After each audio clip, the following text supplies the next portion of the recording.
What's up everybody, it's Drago from Strong Dragon Training, and today I'm going to take you guys through the standing side crunches. Again, like my previous videos, if you follow the time right down here, it's going to take you straight to the exercise to show you how to do it with all the yap. Otherwise, stay tuned and let's dissect this exercise and how to do it correctly and effectively.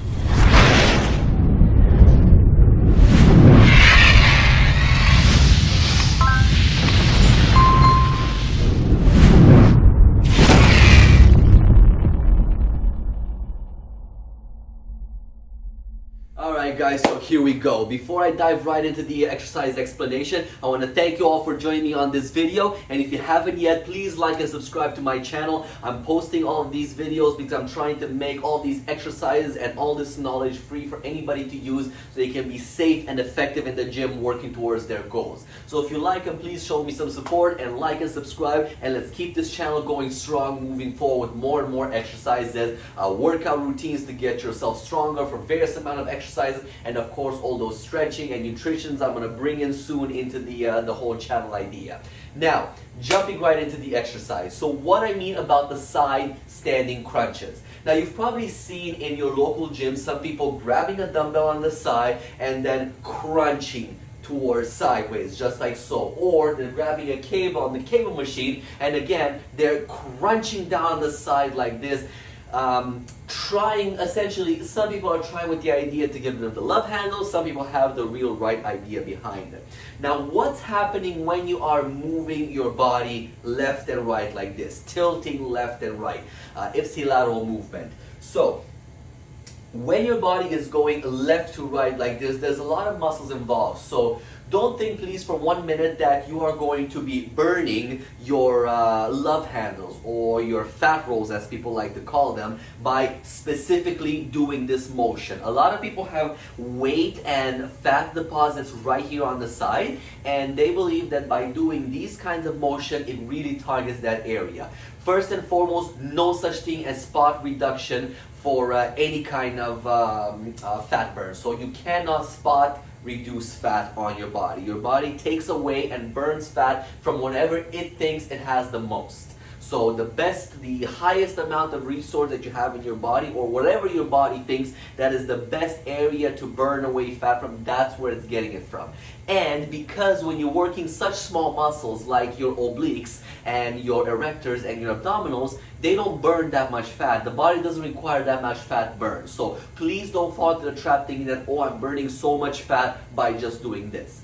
You're not. You'll be burning way more fat doing squats, doing push-ups, doing bench press, doing deadlifts than you are doing these ones. However, it is a very, very good exercise for strengthening. So that's why I always encourage my clients is don't do crunches or leg raises or any kind of weird twists and things like that to burn the fat on your belly. It doesn't work, okay? Do it to strengthen your core. It's very important to strengthen the core. And you won't be able to do a deadlift or a squat or things like that if you have a weak core. So it's very important to do strengthen that core, but don't do it with the intent of burning fat. So anyways, diving right into the exercise. So what you're trying to do, I'm going to grab a weight right over here to give you guys the idea. So generally, you will see them with a hand behind or hand on the side, and they're tilting sideways like so. You have almost the right idea when you're doing that. What I'm going to ask you guys is to remember on this one is you are working the muscle or the side of your body that is opposite from the weight that you are using. Okay, so I'm holding the weight right now in my right hand, so by crunching opposite, I'm essentially forcing pressure on my left side of the body, but it's not just on the side over here. My entire core is working together and my lower back together with it. And there's just a tiny bit of a tweak that I would encourage you guys to do to feel a little bit better. When you're doing this one, keep your feet together. So I'm just going to go a little bit further back over here so you guys see exactly what I'm talking about. Keep your feet together for this one. It encourages you to have a little bit less stability when it comes to balance, so it challenges your core that much more. Not significantly much, but every little bit counts, right? So keep the feet together. And when you're starting, have your core or your body twisted just slightly.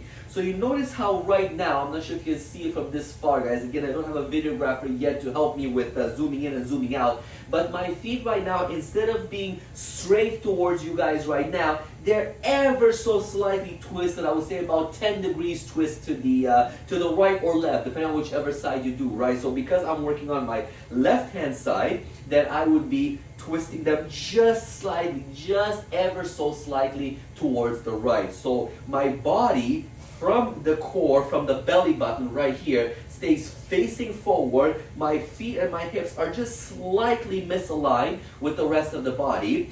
I personally prefer to have my hand up. Reason being is when I feel the little bit of a stretch coming up to a straight position, then it just mentally helps me to flex a little bit hard. But you don't have to put your hand behind your head. It's up to you. You can hold it by the side of your body. It's just as effective, okay? My personal preference is behind the head. And what's going to happen is, this is my straight up position, right? What you want to do is to just slightly bend towards the side of the where the dumbbell is, and then you are crunching just like you would when you're doing crunches on the floor. Now be very careful.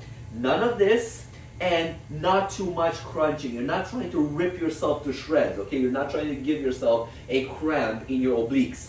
So by just a little bit stretching, you get the oblique, the extensors, the lower back, everything stretching out, and then boom.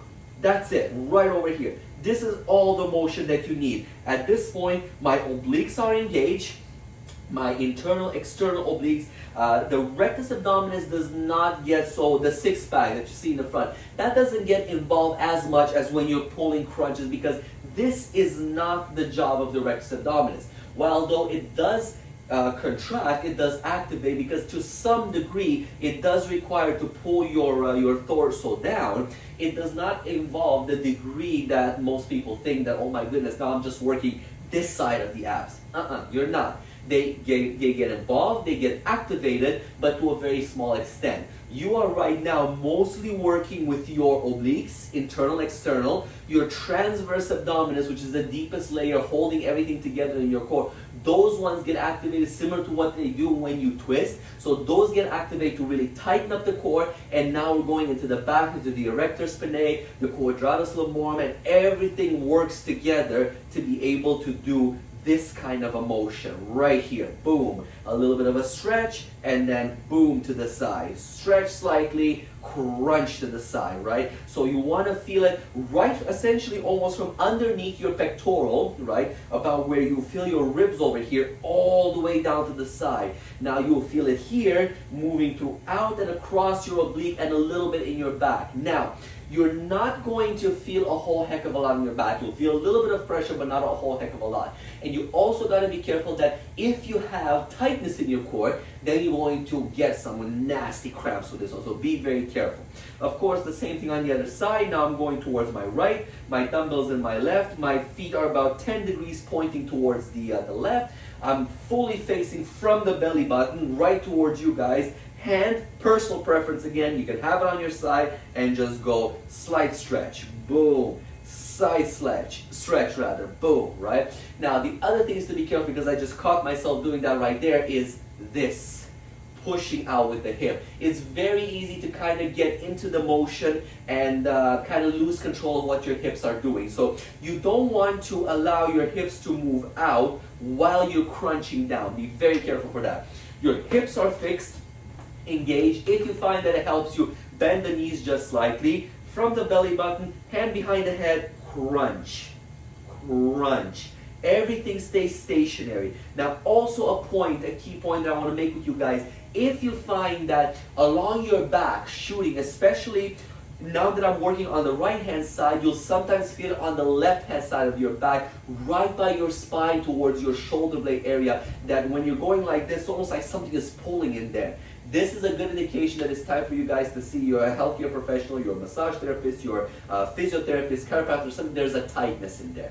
So the erector spinatus are engaging, so that's the muscles going right on the left and right hand side of your spine. So once those are engaging, and you have any kind of tightness of any muscles within the vicinity of those, you will find this little bit of a stretch, uncomfortable stretch and pull. So be very careful with that, be very watchful of that, and if it does happen, do make a massage, chiro, physio appointment and get that thing looked at. So again, from here, boom, right behind the back, I'm engaged and I'm crunching, I'm crunching to the side. Notice I don't need to go all the way down. Work based on how you feel. Get the crunch, you're done. Again, see, I move my hips over there. You have to be very focused. I've done this a million times. And I'm still catching myself doing these small imperfections, which if I'm thinking of something else, I'm not in my workout, it's gonna get away, it's gonna ruin the exercise. So be very fixed, very focused, and crunch to the side. Slight stretch, crunch to the side, slight stretch, boom right there. And boom, excellent, just like that.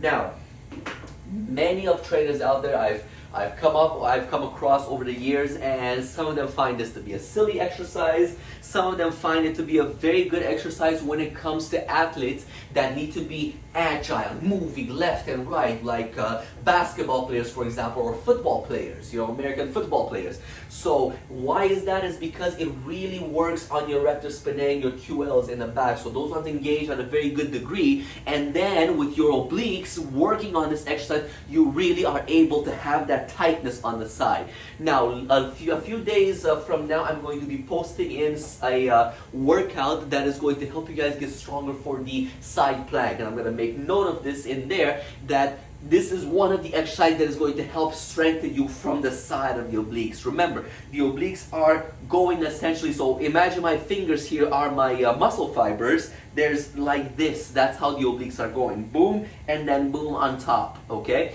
So they work in different ways to allow you to do different kind of motions in your body, and especially an ipsilateral motion like this. When you try to go from one side to another, they contract, they engage, and they're able to get the movement done. So be very careful with this one. It can be a silly exercise if you do it incorrectly, just like with everything else. A silly exercise going up and down the stairs if you do it incorrectly, right? If you fall and crack your neck, was a silly movement. So be very careful with that, guys. So let's dive in and see the exercise, how it's done, without any commentary, in full detail, just visually actually, and take it from there. See if you guys like it or not.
So there you have it, guys, a little bit of a description and explanatory video about how to correctly do the standing side crunches. Very simple exercise, but again, it's one of those exercises that is so simple that it has been taken and morphed by different people and changed the idea and the core value of the exercise, that now is just being done in a silly fashion without any kind of effect or benefit from most people that I've seen in gyms and studios and things like that. So be very careful with the exercise. Make sure you listen to this video and kind of build in your head, have this knowledge now, so that when you look into the mirror at the gym, you see exactly what's happening in your body. You know what it has to hit, you know how your knees need to be. It is very, very critical. If you move your toes this much more, like literally 10 degrees more to one area, one direction or the other, and your body is fully squared forward, is gonna make a world of difference in your lower back, in your obliques, and everything like that. So every single movement in your body makes a difference in the action and the biomechanics that you do. So do be very careful. It's very critical to be analytical when you are in the gym. You're looking at your body and you're nitpicking every single point. Are my toes 10 degrees? Are my knees slightly bent? Am I moving my hips when I'm doing it? All of these matter. And if you're not the type of person that is so nitpicky about it, that's when you know that it's time to get somebody out there to give you a support, to be your nitpicker, a trainer, a coach, anything like that. And if again you have any kind of questions or anything like that, or you really need some help, you don't know where to reach out, please feel free to drop me a comment right below this video. I'll be more than happy to get in contact with you. Within 24 hours, you'll have a response, and I'll be able to help you out with all the nitpicks, or have somebody come and help you in person on how to do the exercise correctly. I hope you guys liked this video, and I hope it helped you, give you an idea of how to do this exercise correctly. My name is Coach Dragos from Strong Dragon Training, the Flame of Fitness. Again, please like and subscribe to my channel. I'm going to post way more videos like this one, and I'm going to try to get as much knowledge out there as possible to all you guys to be effective in the gym and to do the exercises correctly. Until the next video, stay fit, stay healthy, have an amazing day.